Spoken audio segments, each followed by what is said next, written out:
All right, guys, welcome to What Do You Collect? We're here on our Big Collectors podcast episode. Welcome, guys. I appreciate you joining the show. A big welcome to Spinotron.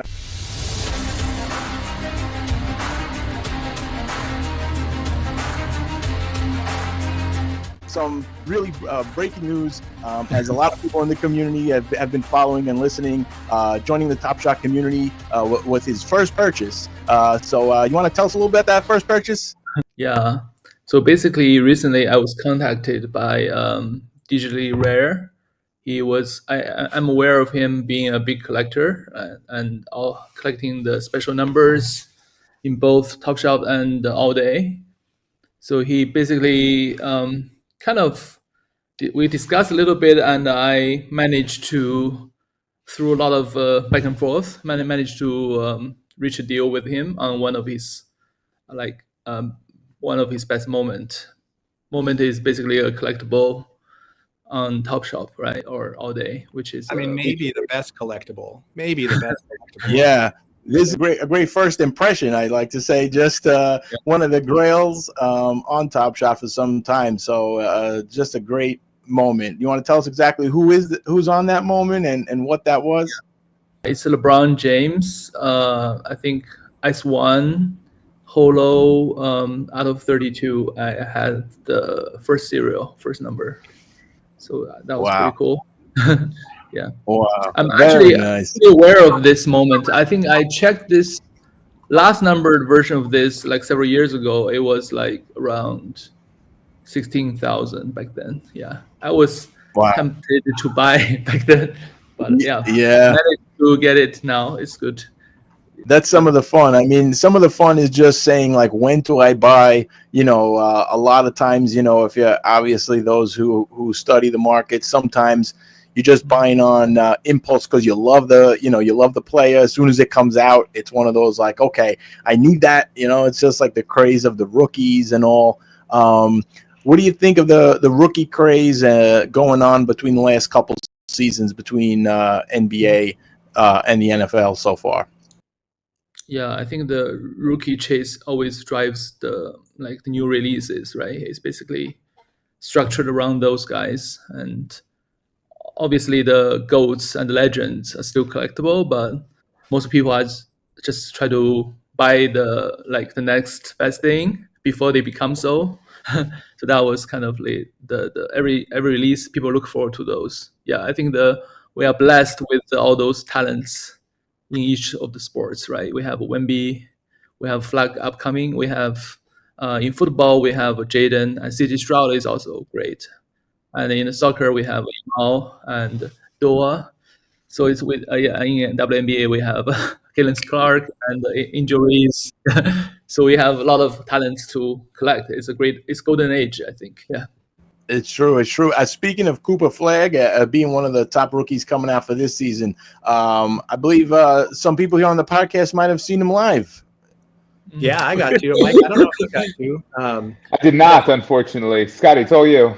You got the shirt in the background for the Collectin and Connectin podcast and that crew, so shout out to them. But yeah, I was out at Summer League with MBATOPSHOT and a bunch of collectors, and got to see Flag versus Bronny, which was really cool. It was his first time out in the court. He seemed very nervous. His shot was not quite on, but then I think it was 2 days later, he came back and dropped 31 and half the points for the Mavs. So, he'll probably have it figured out here. Wow, that's good. That's great. I mean, was it a fun time out there? Were you with the whole crew, or were you able to collect a bunch of members out in Vegas?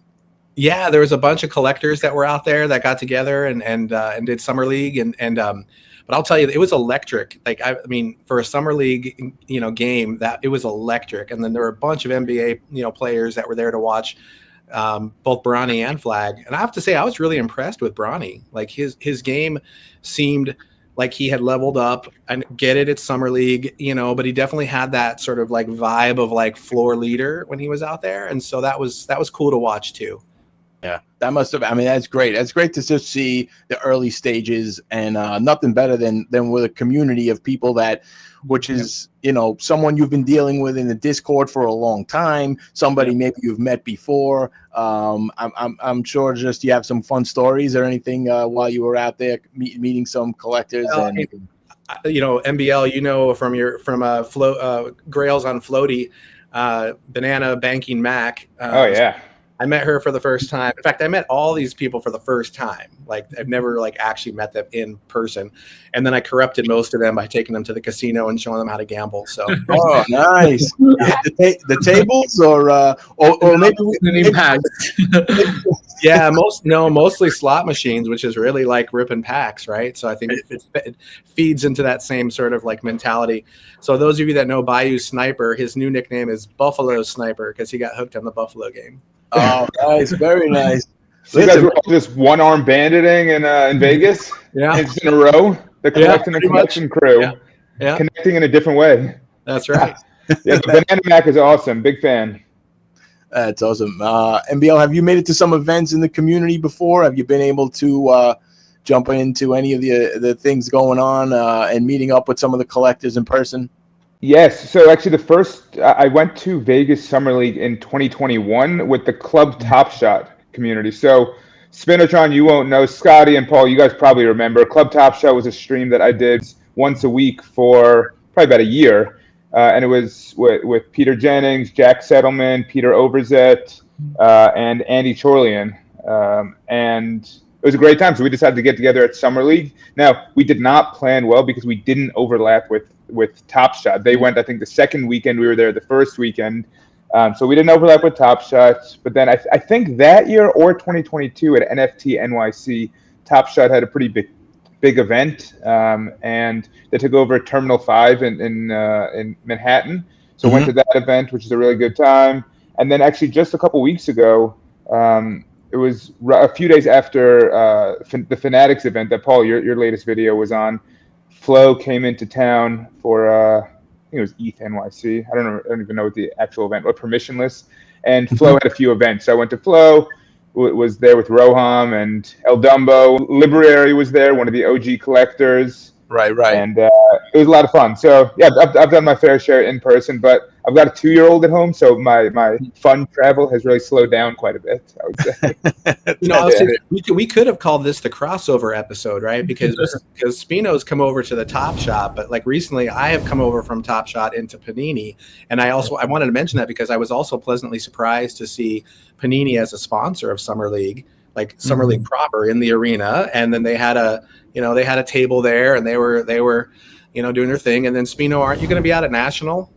Yeah, I'll be there throughout. Yeah, hopefully to meet some of you guys. Yeah, so you'll have a nice group of people to hang out with for the National. And what you're planning to do at National? Just going around taking a look, or are you going to be working at all during the event, or what kind of duties you have during the event? Yeah, I think I just walk around. I don't have a booth. I might have to go to a few events, but nothing kind of official. I'm not employed or by any of those platform or anything. So just as a collector, as maybe a content creator, to just capture what the hobby is about, the current sentiment. Yeah, that's great. And as this being our crossover episode, I mean, this is I think that's why this is the perfect panel that we have here today. Just to explain for those that obviously don't know where we're coming from, a lot of us here have collected digital over the years, and there's just so many different platforms and so many different brands out there.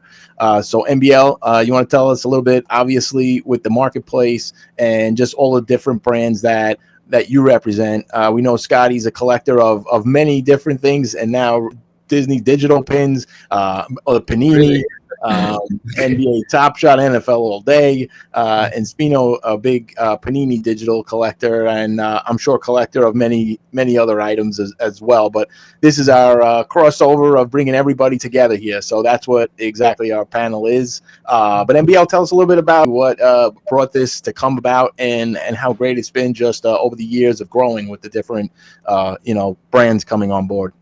Yeah, absolutely. So I first got into crypto itself in 2017. So at the time, it felt late to the game, but looking back, it was somewhat early to the game, and didn't do too much with it. Kind of sprinkled a little into Bitcoin and Ethereum, and then fast forward a few years, COVID happened, and things got shut down, obviously in a pretty serious way.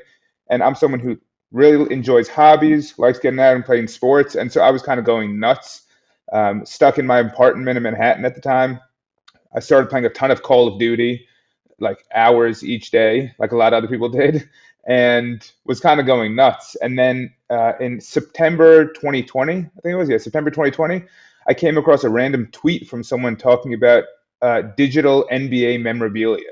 So I was like, all right, let's look into this. It seems a little wackadoodle, but I've kind of seen crypto stuff before. I get blockchain as a concept, and to me, I looked into it. I spent 10 minutes browsing around the TopShot site, and it really, really resonated with me. I've got some physical collectibles, love sports in general, and thought this makes a ton of sense for the new age.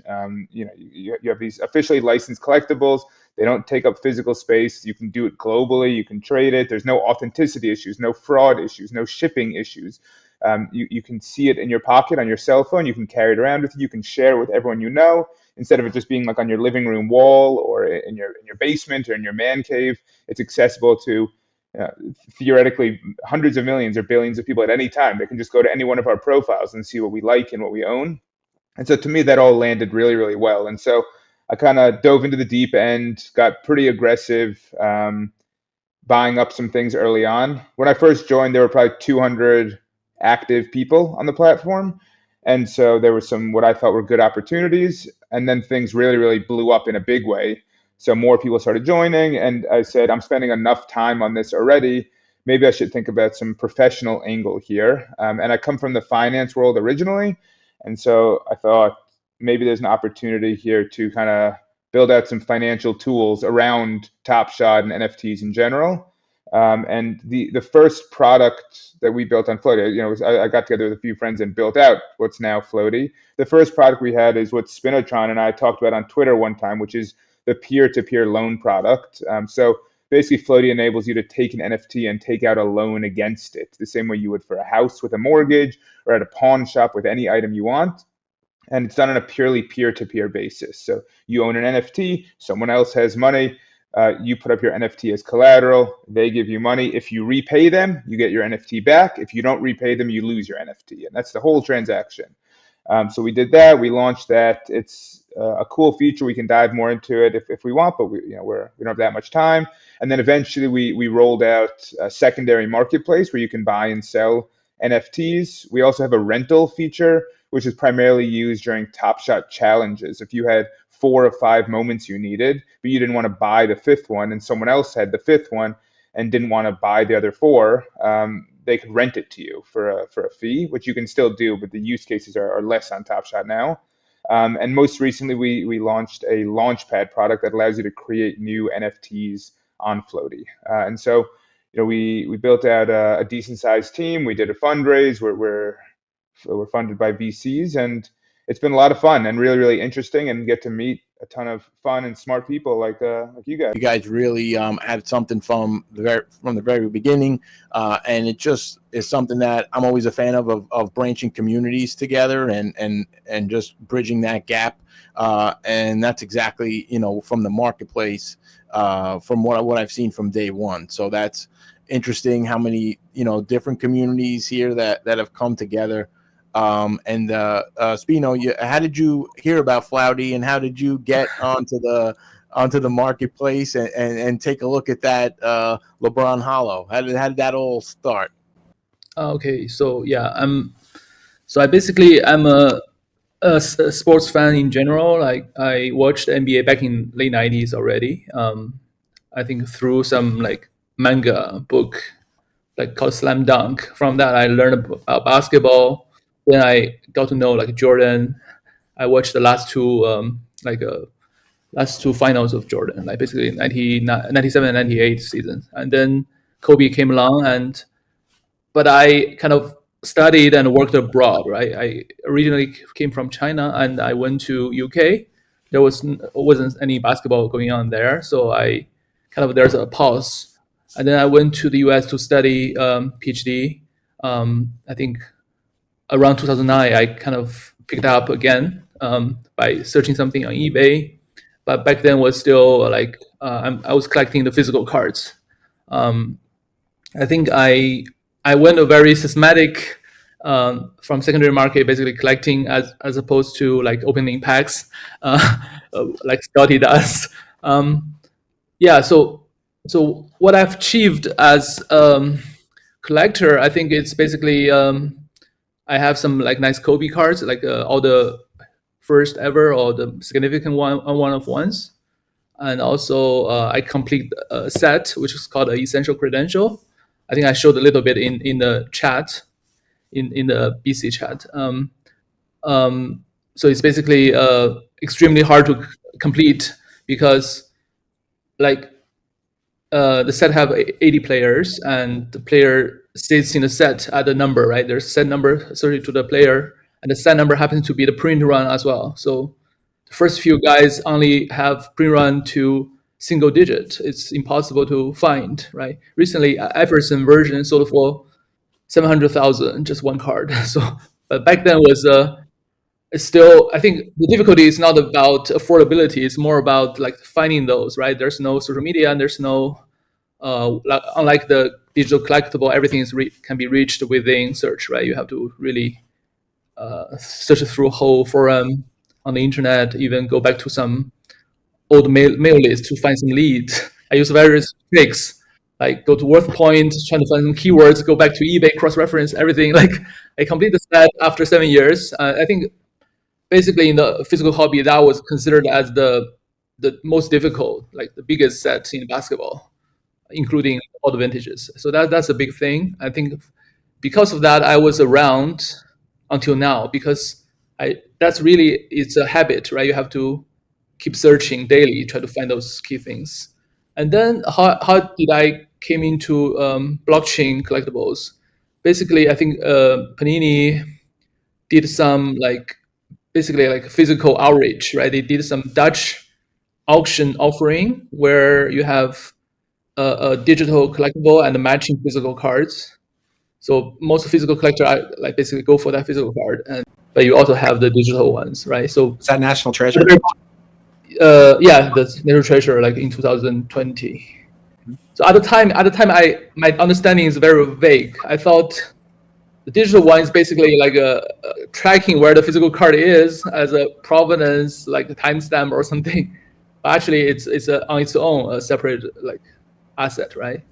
Yeah, and then I found out there's a secondary marketplace. I think also through physical. My story is basically like an interplay between digital and physical. I'm international, so I need someone in the US to receive cards for me, right? So that experience is almost like a vault-like, right? So I'm effectively collecting digital. Like there's underlying physical items moving around. I'm controlling it, but the experience for me is like really digital, manipulating things. So that comes out easy when the digital things really like become the main thing. And also, yeah, I was chasing the physical cards. I like to chase multiple items in the entire print run, right? So I went back to chase Otani, Prism, and then that time I discovered their secondary marketplace, and then I started chase a lot of things. So that's for the last maybe 4 or 5 years. But I'm always I also collected a bunch of very small like TopShot and all day back then. Yeah, so but until recently, I think my philosophy is always like if you you want to have some really big item, right, in very promising or kind of culturally relevant, widely participated marketplaces, you can have a bunch of items, but you really want to like a couple of really big items. I think that will age well over time. Yeah, but if you understand it well, or you're not like professionally trading for it, maybe you just give yourself more time, like allocate some fund which you don't need like for the near future. Just sit on it and enjoy it. Yeah, that's like make it easier. Yeah, that's how I first visit LeBron, like solo pickup. And then you've been just kind of building that collection as I guess as it's been growing and your interest has been growing into the collectibles, which I think that's why I think a lot of us over time say, you have those grails and those big pieces that you look at and you say, it's something that I'd like to obtain, one day, and obviously with some patience and not just running in and buying all the ones that you want right away.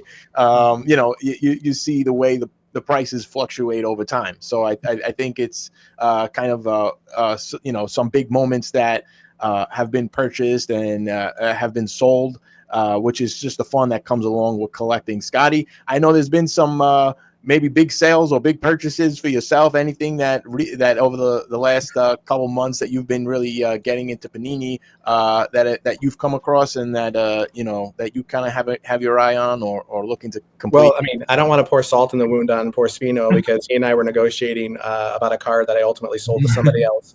But we're still friends. We're still good friends. But, man.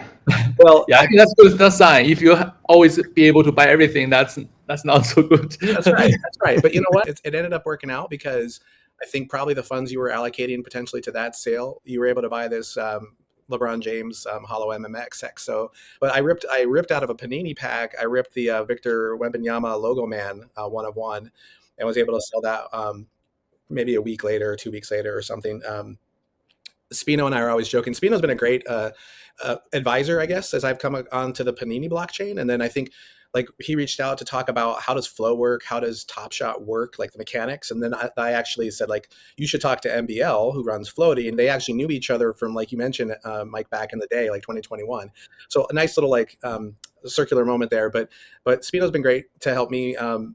We joke about how I basically have the best algo on the entire Panini blockchain because I rip all the packs, I get all the good cards, I sell half of them to Spino and half to everybody else. Yeah, I have no evidence, but I suspect that the smart contract is written in such a way that if you make a big sale, I think your algorithm of hitting like nice serial or big pool is kind of increased.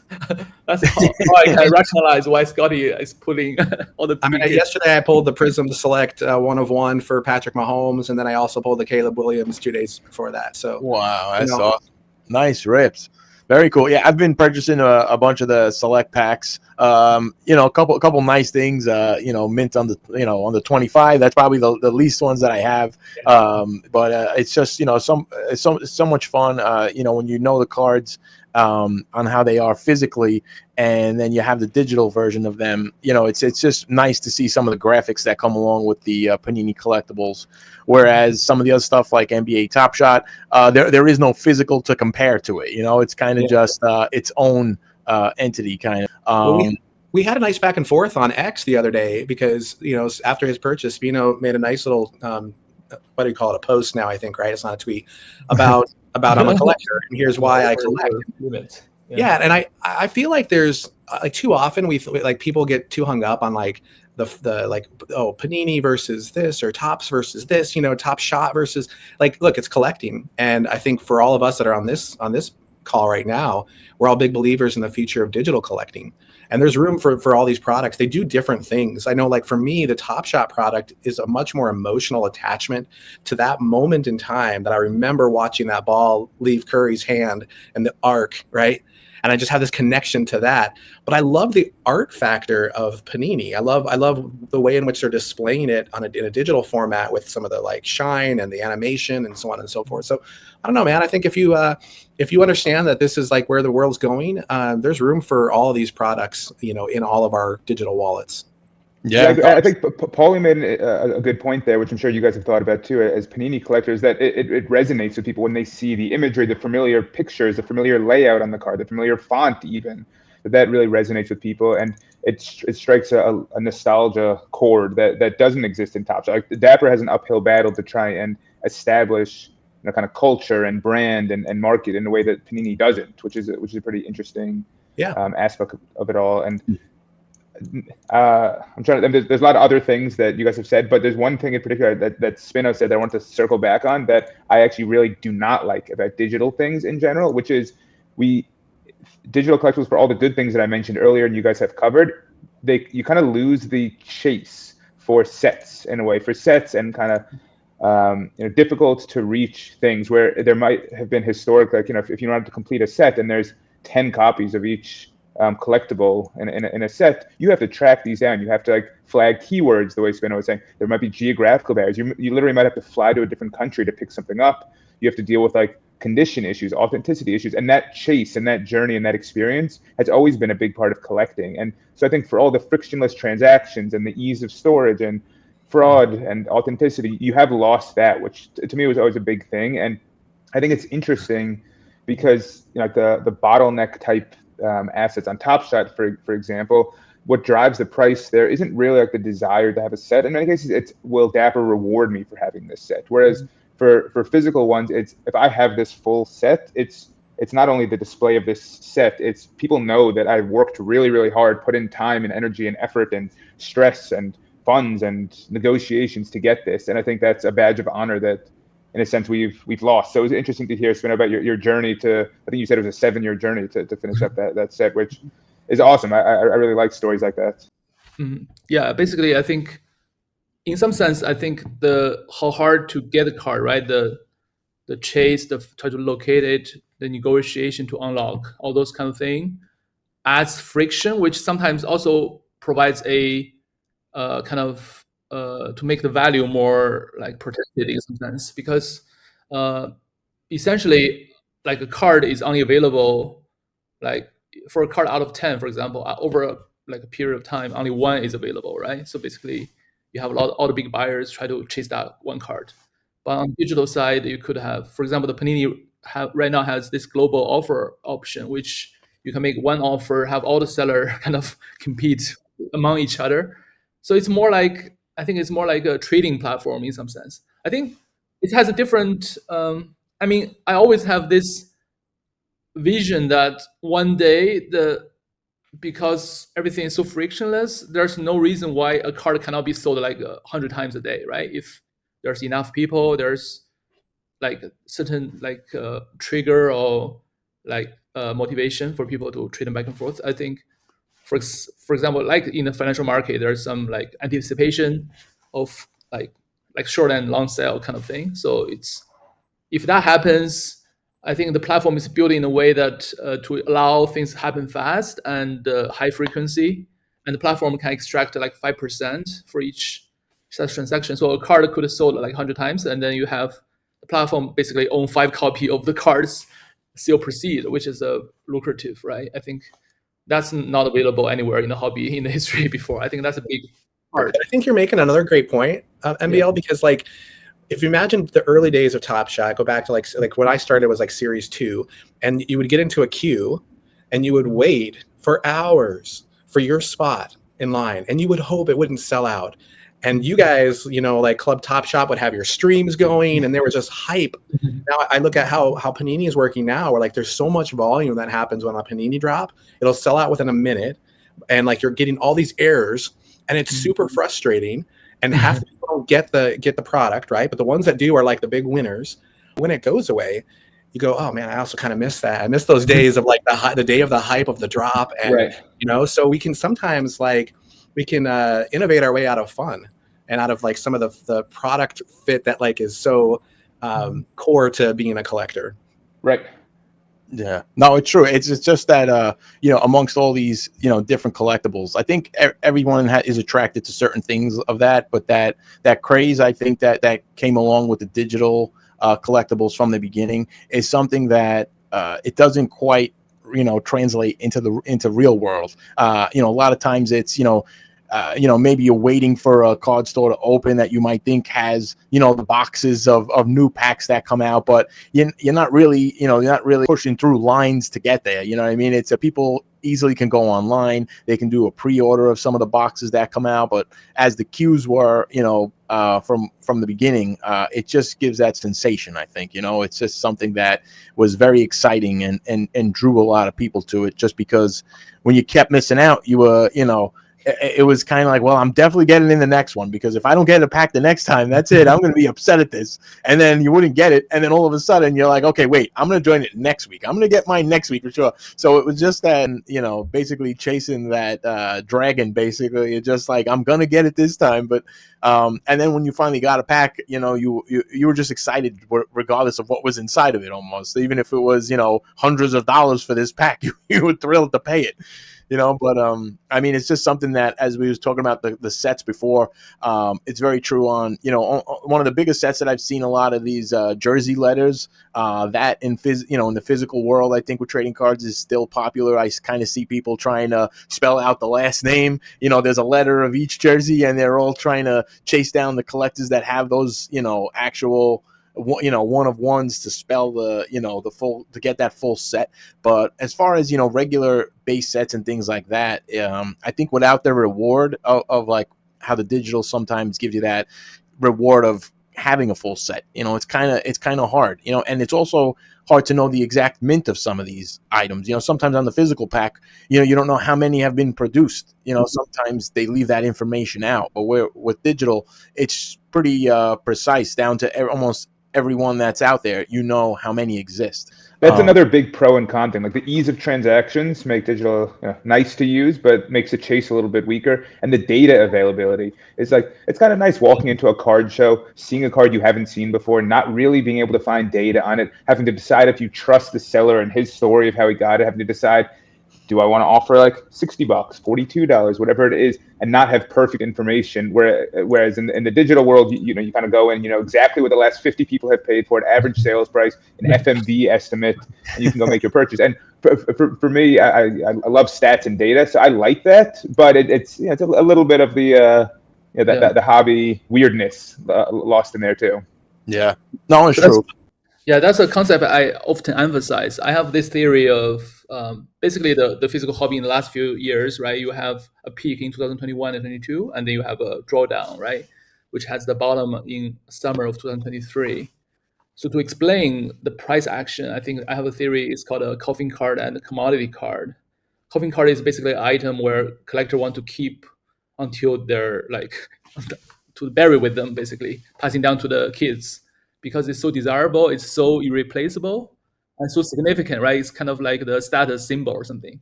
But for the commodity card, basically, it's kind of like a stock, right? It's always available. The price always precise at a given moment, and you can always replace it. And when you need the money, you always sell that first. So that's why I think I emphasize to people that if you want to invest or like have a good performance, you better try to choose the coffin card and also choose the print run that makes sense relative to the active buying community, right? If, for example, LeBron in the physical world, like he has a best card, it's called a Exquisite RPA out of 99 copies. And one copy sold for $1 million a few years ago, right? So for that to sustain, there has to be like at least like 50 deca millionaires in the hobby who understand it and also willing to put money away. That's not possible at the moment, right? So that's the price is not sustainable. But if you have like 3 exclusive cards, like a Logo Man or Prism Gold out of 10, maybe this like a S1 Hollow is a good example. It's only 32 copies. Then not everything is available. Then I think the value is more like solid, right? And there's a reason for them to build and grow over time. Yeah. You mentioned it, everything, last sold everything. I think that's only applicable to the commodity card because there are so many out there. That's great. That's great thoughts. And I would love to. I know from your Twitter that you have a lot of really deep and thoughtful insights, and I think that's well put with regard to coffin card and commodity cards. And I remember in the very early days of TopShot, a friend of mine, this guy Burko Kid, who I still talk to all the time, he pulled a card out of a Lace 'em Up pack, which is an early legendary pack, and it was, I think, the #1 serial Kevin Love card. And he was like, I was hoping for something else. I was like, think of it this way: the biggest Kevin Love fan in the world. I was like, if he ever finds TopShot, that's the card he's going to want. And so like, there isn't really a way to think of like the value of that or the collectability of that until like Kevin Love himself comes on, Kevin Love's mom comes on, or Kevin Love's like biggest fan in the world, and they're going to want that one card, and they're not going to care who owns it or what they have to do to get, they're going to get that. And I think that's another way to kind of think about what you're describing here, where if there's 1,000 of something, it's you don't have that kind of chase for if the right person comes along into the collections. If Steve Cohen, the Mets owner, comes along and wants something, you want to have that. That's what makes it the chase and inelastic. And so I've definitely tried to do a bit of that in my collection as well. And just talking about some of the insightful posts, Spino, I know that there's something that you wrote on exactly how you funded the purchase for the LeBron James. You want to tell us a little bit about that? It was just really cool on how I think you laid out. I basically, I basically kind of collected over like 17 years, right? So lots of the cards are quite liquid if I really want to sell. So I have a lot of purchasing power if I want. So sometimes I don't really need to sell something to buy something, right? Specifically, but on my mind, I try to explain, right, how I created a certain value on paper and which covers certain purchases, which kind of make it more like methodical, right? So recently, I think within the last 3 weeks, there's this flawless Panini blockchain pack drop where Scotty opened maybe 1/3 of them, and at the release, I think I did a thorough analysis beforehand, right? The price is like $250 per pack, and I look at basically the maybe not even the best, like the maybe 5th best card in physical is already have the same price out of the entire digital pack drop total value. So I can immediately tell that it's mispriced and the package will go a certain way. So I think I did a lot of X-Base, a lot of data, try to encourage people to get these packs. Even you miss out, you try to buy it from a secondary immediately or up to certain value, how to play with it. It's almost like a meme coin in the Panini world where the total quantity drops over time and the price never crashes, always steadily go up. So I bought, I obviously can buy at most 3, right? That's the cap. I bought 3. Luckily, usually I miss out even for that. And I've bought from the secondary around $650 or something. So I bought around 27 or so. And the price kind of increased over time because there's big sales going on, which makes people itchy to try to hit the remaining hits. There are 3 still out there. And also the rip rate is high. After a couple of weeks, I think we are down to 1/5 of them. The pack price kind of blew up to 6x or something. So from that purchase, I already have maybe 35,000 upsides on paper. And then there's this Kenan Clark special box. There are maybe 1,600 of them. It's Dutch auction, started crazy, 30,000, but it drops all the way down to 4,000 and instantly sold out 3. So I bought 3 boxes around the 4 and for 125.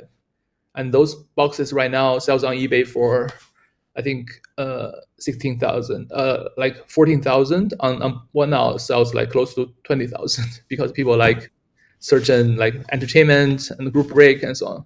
So from that 3 boxes, I also have some gain there on paper. I never like to sell them because I think long term there are still more value to them. So yeah, so basically the value gained over 2 or 3 weeks already covered the LeBron and then some.